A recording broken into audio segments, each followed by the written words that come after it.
ఇద్దరు వ్యక్తులు ప్రార్థన చేసినట్టుగా బైబిల్ గ్రంథం చెబుతూ ఉంది. ఎవరు అంటే, కైసరయ అనే ప్రాంతంలో కొర్నేలి అనేటటువంటి ఒక భక్తిపరుడు ప్రార్థన చేశాడు.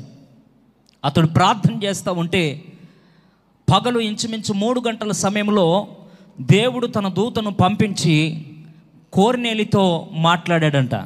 ఏమని మాట్లాడాడంటే, కొర్నేలి, నువ్వు చేసిన ప్రార్థనలు, నువ్వు చేసిన ధర్మ కార్యములు దేవుని యొద్దకు జ్ఞాపకార్థముగా చేరినవి అని పంపబడిన దేవదూత వచ్చి కొర్నేలితో మాట్లాడాడంట.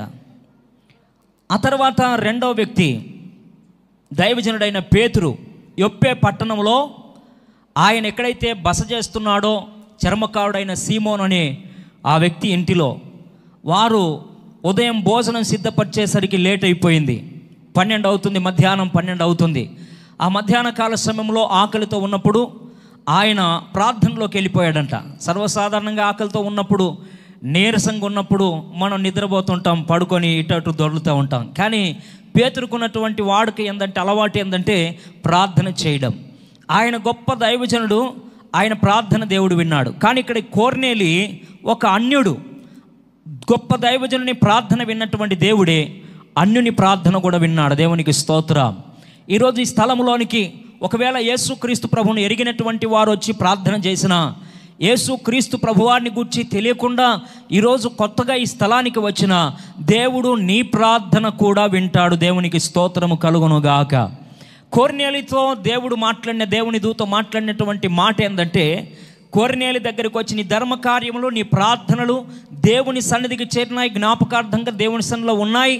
అయితే నీవు ఈ ప్రార్థనలకు జవాబు పొందాలంటే ఒక పని చేయాలి అని చెప్పాడు. ఏమిటి ఆ పని అంటే, నీవు యొప్పే పట్టణానికి పంపించి చర్మకారుడైన సీమోను ఇంట బస చేస్తున్నటువంటి పేతురు అనే మారు పేరు కలిగిన సీమోన్ అనేటటువంటి ఆ దైవజనుణ్ణి నువ్వు పిలిపించుకుంటే నీవు నీ ఇంటి వారు రక్షణ పొందడానికి కావలసినటువంటి మాటలను ఆయన మీకు తెలియపరుస్తారు.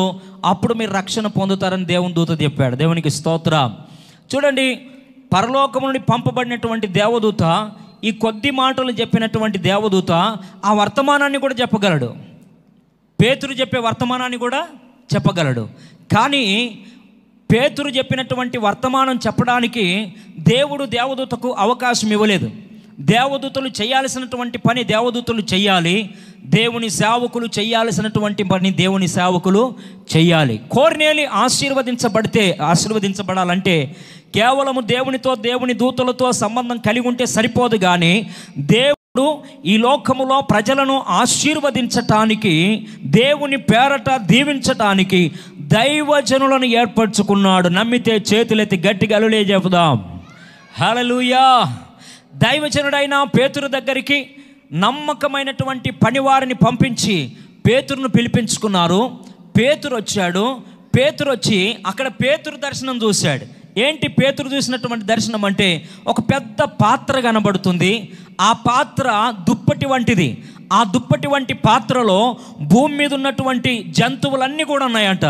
దేవుడు అన్నాడంట, ఈ జంతువులన్నిటిని చంపుకొని తినమని చెప్పాడంట. పేతురు అన్నాడంట, వద్దు ప్రభువా, అపవిత్రమైనవి, నిషిద్ధమైనవి ఎప్పుడు నేను భుజించలేదు, ఇప్పుడు కూడా భుజించనని చెప్పాడంట.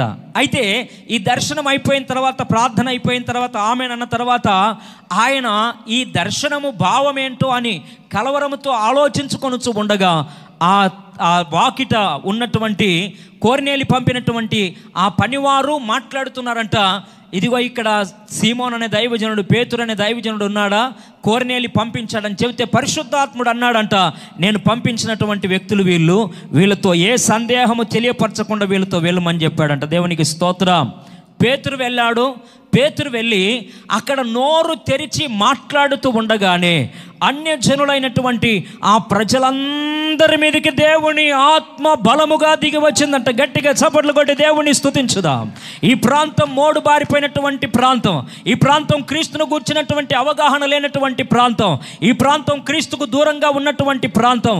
ఈ ప్రాంతానికి ఎవరు దైవజనుని పిలవలేదు. కానీ ఆయన హృదయములోనే దేవుడు భారము పెట్టి పంపించాలంటే దాని అర్థం ఏంటంటే, మిమ్మల్ని కూడా తాను వశపరుచుకొని రక్షణ లేనటువంటి ఈ ప్రాంతానికి రక్షణ ఇవ్వడానికి దేవుడు దైవజనుని పంపించాడు. నమ్మితే గట్టిగా చప్పట్లు కొడదాం, గట్టిగా హల్లెలూయా. దేవుని బిడ్డలారా, నీవు దీవించబడాలంటే, నీవు ఆశీర్వదించబడాలంటే పరలోకము నుండి పంపబడినటువంటి దేవదూత ద్వారా కాదు, కానీ నీ దగ్గరికి పంపించబడినటువంటి దైవ సేవకుల ద్వారా నీవు ఆశీర్వదించబడతావు. దేవునికి స్తోత్రం. కొర్నేలితో దేవుని దూత మాట్లాడాడు, నీవు పిలిపించుకో అన్నాడు. కానీ కొర్నేలి ఏం చేశాడంటే తాను పొందుకునే ఆశీర్వాదం తను ఒక్కడే పొందుకోకుండా ఉండడానికి తన బంధువులను, తనకు పరిచయస్తున్న అయినటువంటి వారందరినీ కూడా పిలిపించుకొని నుంచి వచ్చే మాటలు అందరూ వినాలని భావించి పిలిపించాడంట. వారిలో ఏ ఒక్కరిని కూడా పరిశుద్ధాత్ముడు వదిలిపెట్టక అందరినీ ఆత్మతో నింపాడంట. దేవునికి స్తోత్ర. అక్కడ మాట్లాడినటువంటి మాటలు ఏంటంటే, ఇదిగో దేవుని బిడ్డలమైనటువంటి మనము, యూదులమైనటువంటి మన మీదికి దిగి వచ్చిన పరిశుద్ధాత్ముడే అన్యజనులైన వీరందరి మీదికి కూడా దిగి వచ్చాడు. ఇక వీళ్ళకు బాప్తిసం ఇవ్వడానికి ఆటంకం ఏమిటి అని చెప్పి ఆ రోజు అనేకులకు బాప్తిసం ఇచ్చారంట. దేవునికి స్తోత్రం, హల్లెలూయా.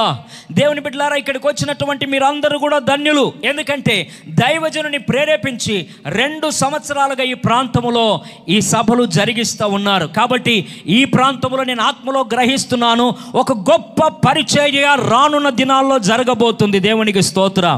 ఈ ప్రాంతానికి ఆశీర్వాదకరమైనటువంటి పరిచర్య ఈ స్థలములో దేవుడు ప్రారంభించడానికి